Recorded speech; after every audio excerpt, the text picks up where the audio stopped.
Hey guys, what's up? This is Steve here. Long time no see. Today we're going to be doing a quick unboxing of the infamous Mustache mouse pad. So this is a mouse pad that's known to be super inexpensive, $7.99 from 123ink.ca. It's a 400mm by 900mm mouse pad, and it's about 4mm thick, which is your pretty standard mouse pad for gaming or for general use. So let's take a look at it. We're gonna cut this box open.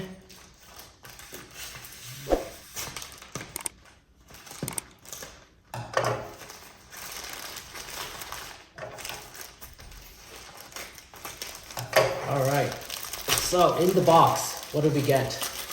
Well, you know, the box itself looks pretty nice actually. For $7.99?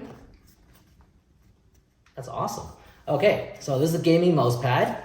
It's the Mustache mouse. Some people complain that the Mustache logo is kind of distracting. Sits on the bottom left corner, I believe.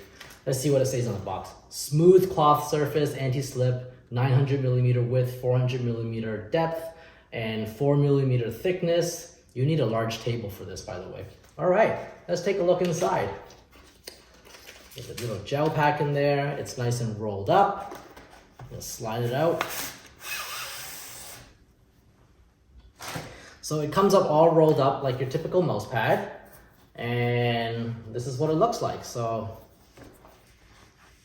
it's a nice big mouse pad with that Mustache logo in the bottom corner. For me, I don't have much of a preference, so I just wanted something simple to use my mouse pad on, to use my mouse on, for instance, and my keyboard. So I think that this is going to straighten out over time. The sides are weaved, so it prevents frailing. I do have a little cut here, which is kind of odd. I don't know if you can see it, but there's a little line here as if it's lost a couple of threads. But yeah, it is what it is for what you get for the price. Now, for comparison, here's my keyboard, here's my mouse. There is plenty of room to move around, and by the way, this thing looks like it's a sticker stuck onto it. It's actually smooth. It's not kind of melted into the mouse pad itself. You can probably peel it if you try hard enough. Well, that's really all there is. Stick around for some quick views of what it looks like from the pictures, and hopefully you'll join us next time on another unboxing. See you later. Stay safe.